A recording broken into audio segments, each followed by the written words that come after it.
Thank you. Thank you, Mr. Chair. Gentlemen, thank you again for your testimony. Very quickly, I'm glad you mentioned the HPD rent restructuring issue. I am currently experiencing that with one of the buildings in my district, specifically 1890 Andrews Avenue. I've been working with the tenant leaders and trying to push back, and my question is this.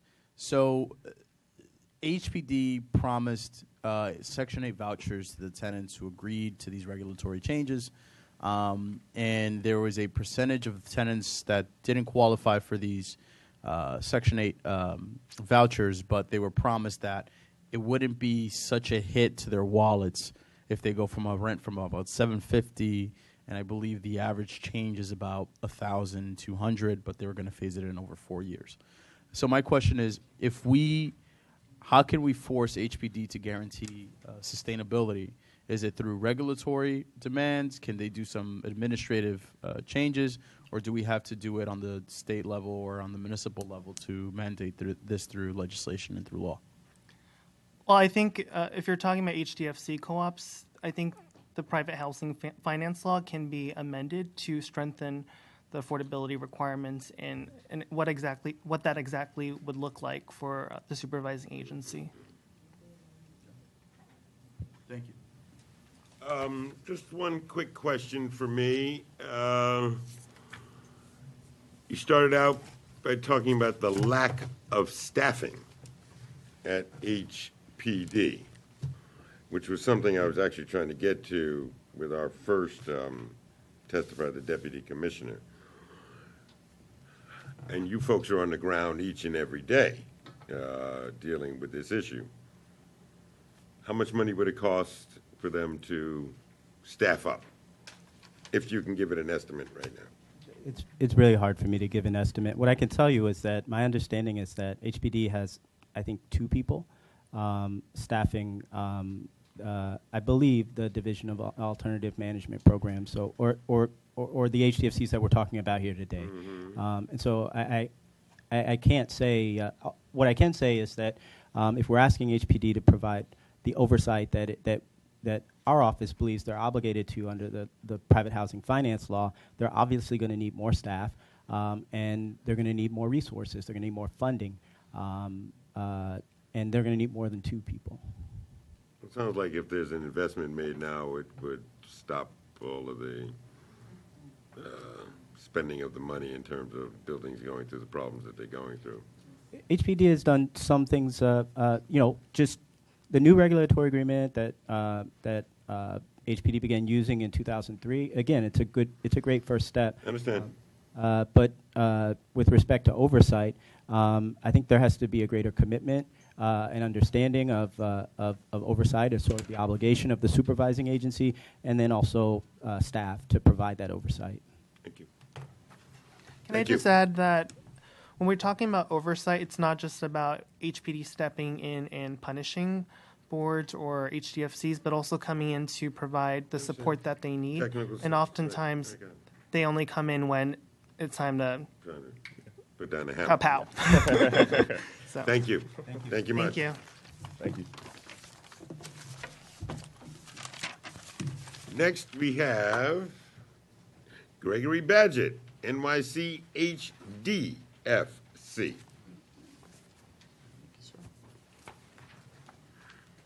And let me just say this, we were a little long on the, we do have a number of folks that do want and need to testify.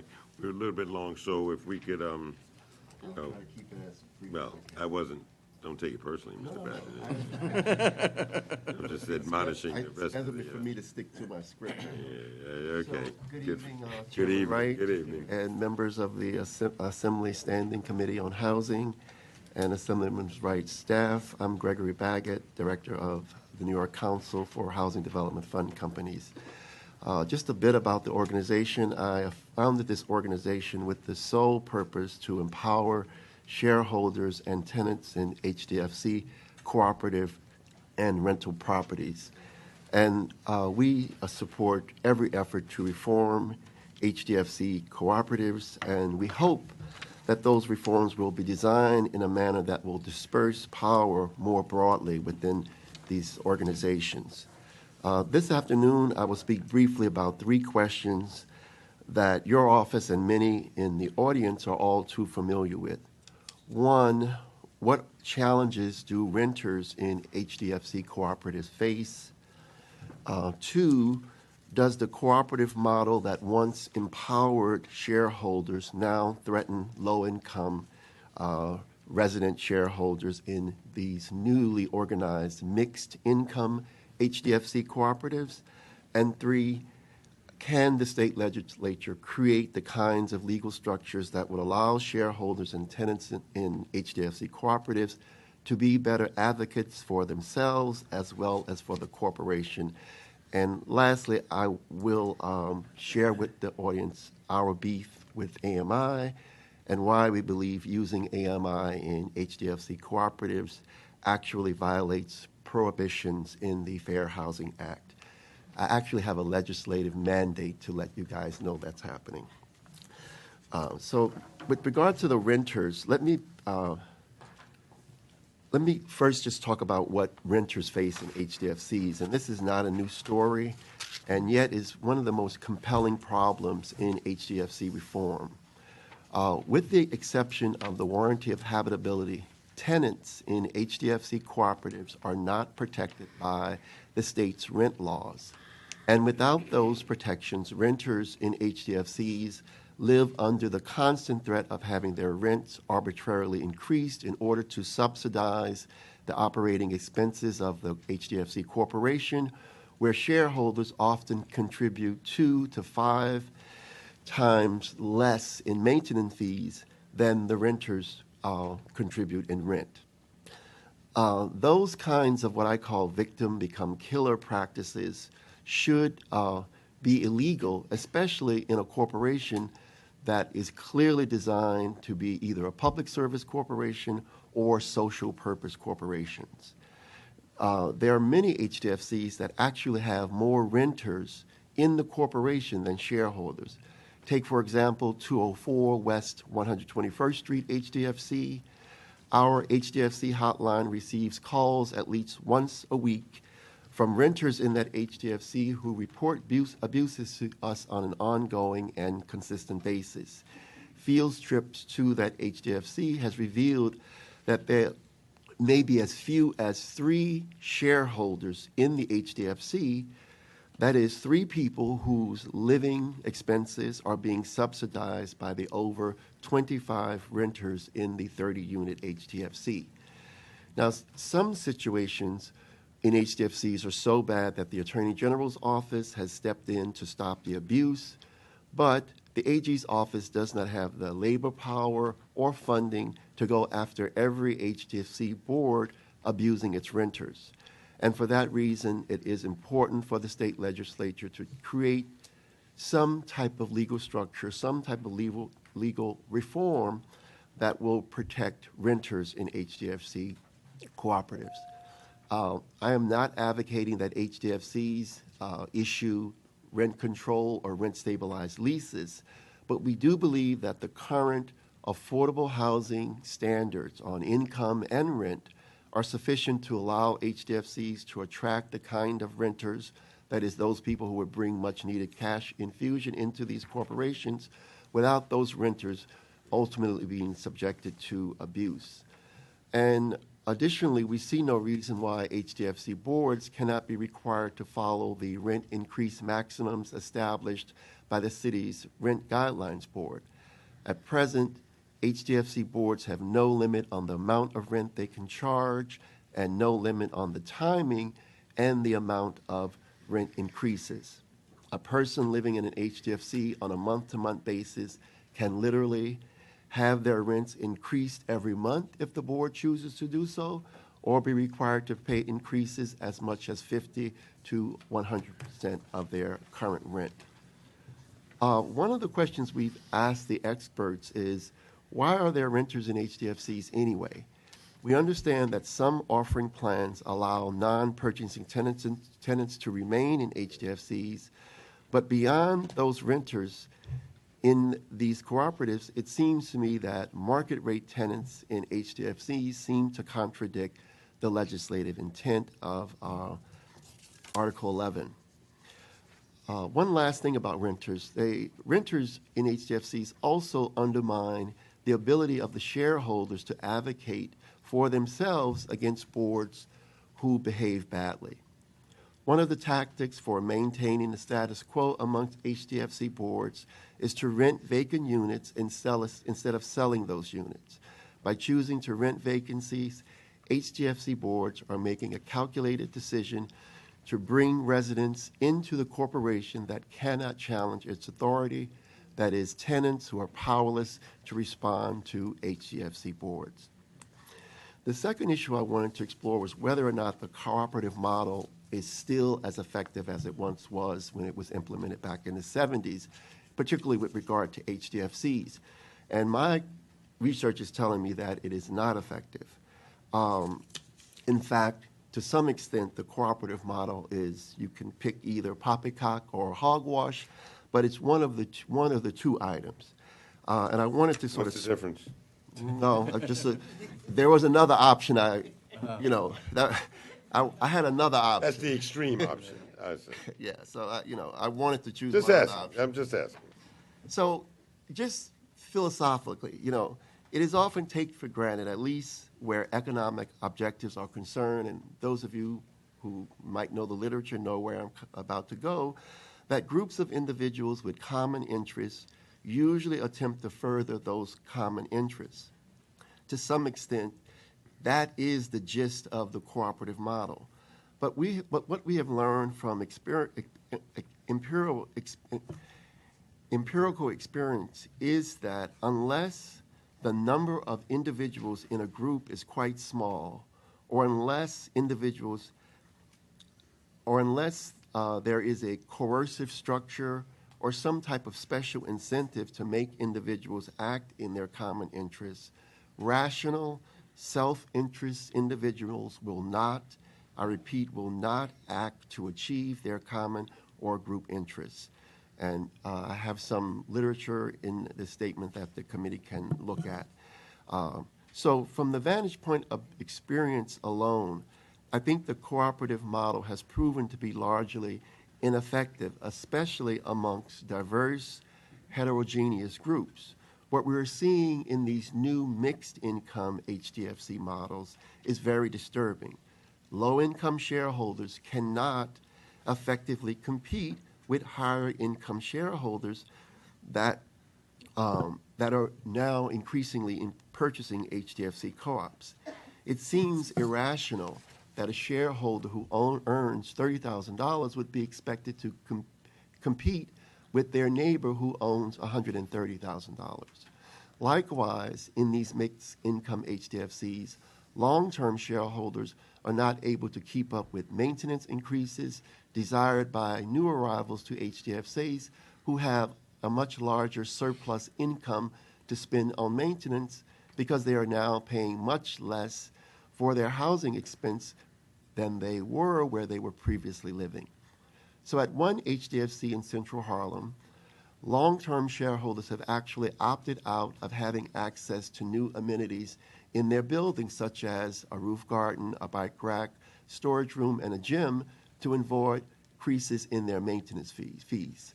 So the people who struggled and sacrificed the most to preserve these scarce housing entities during the city's lean decades do not have access to the amenities within the buildings they helped to preserve for future generations. If those maintenance fees in HDFCs were staggered and based on income rather than square footage alone, neighboring shareholders might be able to effectively compete with each other. Was that a speeded up gesture? Well, anyway. No, that was not, but But it's always, I'm anyway. always doing that, yes, Yeah, yes, okay. yes, yes. So I'm just Well, gonna- no, and let me say, listen, I realize that we, and our testifiers have, and I certainly know of your history, Mr. Baggett, and you are probably one of the most outstanding experts on this issue. but, and I really do mean that. But we, you know, in terms, You gotta I got okay. 13 people here. Gotcha. Yeah. So I won't worry about AMI. We'll talk about. Actually, that's the part I wanted that's to hear. what you wanted to hear. That's the Okay. part I wanted to hear. Well, I don't Please want talk about that. to. I don't want to skip over shareholder advocacy because I know that is an important issue to some of the people in the room. But the only question I would want to say is that is it possible for the state legislature to create some structures, and I mean real structures, that will disperse power within these organizations and provide shareholders with some type of trigger that could either trigger monitoring of it or enforcement of these HDFCs, and I think on some level all of the other people have spoke about that. Yeah, well, that's the purpose of this hearing. The purpose of this hearing, and quite frankly, I think we're, as Housing Share, this is the first of these hearings of these kinds, actually, in terms of these issues. And the purpose of this hearing is so that we can get ideas from you on how to be more effective legislators and to possibly put forth legislation concerning the protection of our residents and tenants. I've learned a few things about ideas. There's a lot of them out there, not many new ones, and not a lot of money to implement the ones we have that are pretty good. Well, that's why you're talking to us, because we don't do poppycock or what's the other one? But Hogwash. with regard to AMI, it's really just a rehearsing of the same narrative that we already know. I'll sort of just read the statement I have here. As we all know, AMI includes high-income neighborhoods and suburbs and results in higher definitions of income averages and medians than if more narrowly defined geographic units such as community boards, neighborhood boundaries, or even HDFCs. I thought about maybe an HDFC AMI. So in advancing the FHA argument, we compare who would be eligible by race if the AMI is used to determine eligibility as compared to those eligible by race if a community board or census tract definition is used. Using the AMI reduces the number of black income owners who are eligible to purchase HDFCs. And that can be objectively shown, and we have a legislative mandate to make this information known to any agency making the decision to use AMI.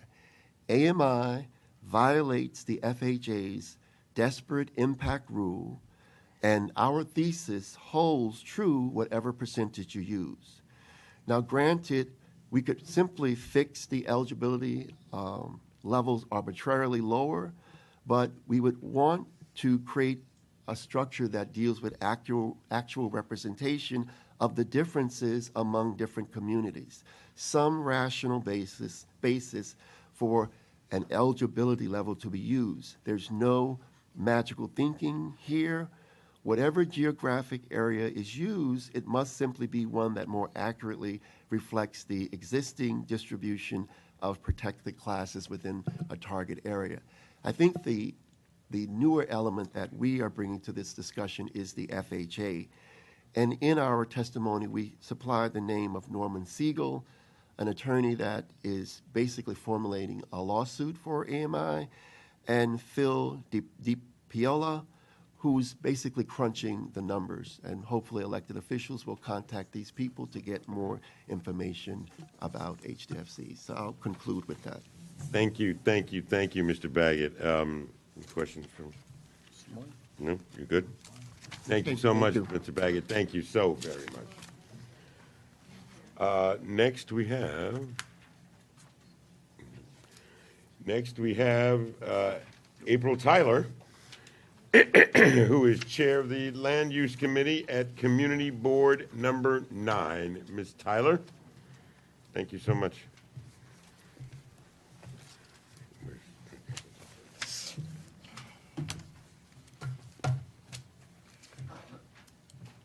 Sorry to see the assemblywoman from Yonkers leave. I used to live there. She's always omnipresent. Always with us. She's always with us. But very pleased to see my assemblyman. And my name is April Tyler. Good afternoon. And I'm the chair of the Housing, Land Use, and Zoning Committee of Community Board 9 here in Manhattan. more specifically in West Harlem. I'm also a resident of the community and have been for close to 30 years, and I also live in an HDFC. I thank you, Assemblyman Wright, fellow Assembly members, and your staff for hosting this public hearing and giving community members an opportunity to go on record with our concerns and opinions regarding cooperative ownership in New York City. Today, I will speak about HDFCs, Housing Development Fund Corporations, as these are the housing cooperatives with which I am most familiar. First, and I'll talk about three basic areas: financing, finances, training, and the place of HDFCs in the broader affordable housing scheme.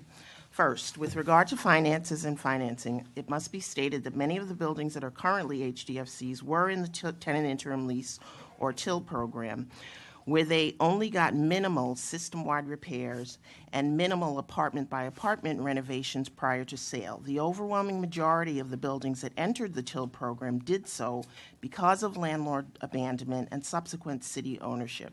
This meant that way before the prospect of ownership was even on the horizon, the residents of these buildings had undergone years of mismanagement, deferred maintenance, and outright neglect. I say all of this to say that when the ownership was transferred from the city to the shareholders, buildings that were not in great shape, and residents were then, and in many cases still are, left to rob Peter to pay Paul year after year. In addition, potential shareholders were only given minimal training in building systems, rehabilitation, and accounting principles. Add to this the historic difficulty in obtaining any type of financing to help alleviate these problems, and we see that it's almost inevitable that many HDFCs are in financial trouble. And I'll just pause here because I would also like to reiterate that there are many, many of them that are doing very well financially and in terms of the group dynamics of cooperative spirit in the buildings. But for many of them, the only salvation is resale or sale of apartments. This solution brings many potentially unintended consequences. But I will not use my time going into these except to say that I advocate for better training of shareholders and board members, more access to qualified professionals, and most importantly, access to conventional and alternative financing for repairs, mortgages, etc. I would suggest that the city and state investigate ways in which they could assist HDFCs with repairs, refinancing, and mortgages without hamstringing them for the next 30 years or beyond, with little benefit to either the cooperative or shareholders. And this speaks to the proposed regulatory agreement. Additionally, many HDFC cooperatives have been caught in the impossible trap of having to make the choice between needed repairs and ever-inflating real estate tax and water and sewer charges. Many of these buildings owe tremendous amounts in back taxes and may likely never be in the black because unless some creative solutions are put forth. Penalty and interest forgiveness, liberal payment plans, and low-cost loans should all be considered and are actually very doable. As far as training or lack thereof goes, many, and I would venture to guess all the residents who were in these original city-owned buildings were just tenants living their lives and paying their rents. Many of them never intended to become building managers, accountants, and lay landlord-tenant lawyers or mediators. While there was basic training and principles of building management and cooperative ownership, it was not detailed or specific enough and not ongoing. I would here suggest an extensive survey of residents, not the experts, to determine their ongoing training and technical assistance need. This information should be used to direct funding to local professionals, and I stress local professionals, who are able to accommodate those needs. Lastly, the fact that some HDFCs have sold shares at prices that many believe they should not have is less the fault of the cooperatives or the shareholders themselves, but of the success of the program and market forces. Many HDFCs are in neighborhoods that were considered undesirable by many, but the residents of these buildings made shining examples for the rest of their neighborhoods and are the true pioneers in the engine for the preservation and renaissance of large areas of New York City. HDFCs are still the last bastion of affordable home ownership in New York City. The fact that some of them want to capitalize on their investment is the American and the capitalist way. Not that I completely agree with that, but it's a fact. The main reason that many low and moderate income families cannot purchase them are not, in most cases, a problem of sales price, but the bar is a lack of conventional financing for purchase. It is very difficult, sometimes impossible, to get a conventional mortgage for an HDFC co-op. So very often they have to be sold for all cash, which if you're a teacher or a bus driver is nearly impossible, even for something that's under $100,000. Here, I would recommend either government and or private financing to fill this gap. I would also recommend turning an eye toward publicly and privately funded organizations selling and renting their properties, which were formerly city-owned, to the highest bidder and thus rendering them unaffordable for local residents. And I'm sorry to keep. Say that again? I said, well, here's what I'm saying. There are many not-for-profit organizations and for-profit developers that at the same time that their buildings were transferred out of city ownership into tenant ownership, were transferred out of city ownership into ownership by not-for-profit organizations or to private developers. Those buildings are not getting the same critical eye that HDFCs are as a place for affordable housing, and many of those landlords, be they not for profit or private, are renting and for market rates and not preserving affordable housing. So my suggestion is that we look at the whole pie of buildings that were transferred out of city ownership, not just the Till buildings, when we're talking about the affordable housing problem. While I am all for reasonable resale restrictions, I am against the notion that shareholders who were given the fewest resources but still survived and in some cases should have their hard work and success held against them. In my opinion, the fact that many of the problems that HDFCs have today have not been fixed lay at the feet of the governing agencies and advocacy organizations that crafted the programs and were responsible for shepherding the shareholders through the ownership process. HPD never adequately funded the Till program or other programs that resulted in cooperative HDFCs. If you compare the financing for other disposition programs like, for instance, community management or POMP, private ownership management, the difference in financing is dramatic. Likewise, HPD, as funder for many organizations that were to provide services, did not sufficiently fund, supervise, and or conduct quality control to ensure that those services really met the needs of buildings and residents. As I stated before, there should be an extensive survey of HDFC residents about the successes and the drawbacks and problems in their buildings, and resolution should be crafted by them, not by so-called experts. I thank you for your time and attention. And can I just say something about the regulatory agreement? It seems to me that if the regulatory agreement were the panacea or the solution that HPD is claiming that it will be, more than 175 buildings would have signed on.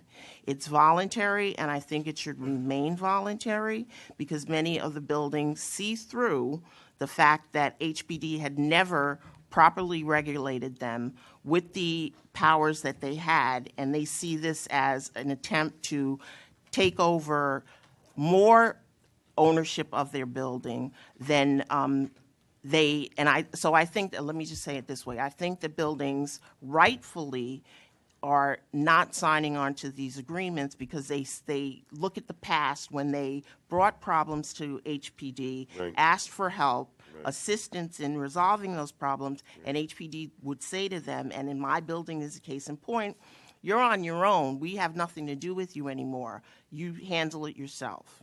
And I think that for them to say that this is a solution, I think it's wrong-headed. There are solutions, but this, to me, is not one of them. Thank you.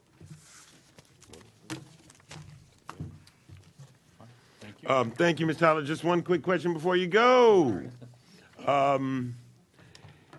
You're the chair of the Housing and Land Use Yes. Committee. Is there a, and you are speaking for Community Board 9. Is there a citywide community board position on this subject, or? There is not, but I can tell you Did you think maybe that should be that something that should be? a couple of things that are in the offing. Right. One is we in Community Board 9 are planning to have a forum, or should I say a day-long workshop for HDFCs in our neighborhood to sort of, like, as I said in the end, talk to the people who live there about their problems, share ideas, and sort of start to craft some solutions. Additionally, we've proposed to at least the housing and land use chairs of Upper Manhattan that we start that ball rolling, to start talking about joint opportunities, joint solutions, and joint advocacy on behalf of these buildings that we live in our communities. Love it. Thank you. Thank you. Okay, Very great. much. Thank you, Ms. Thank Tyler. you. Very good. Very well done. I know Mr. Moya has to go, and I want to thank him very, very much for his participation. And it won't go unforgotten, believe me. Next on our list is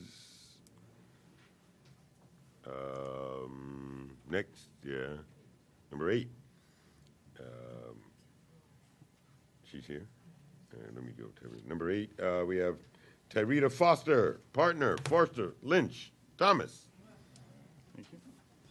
Thank you. Thank you. Yeah.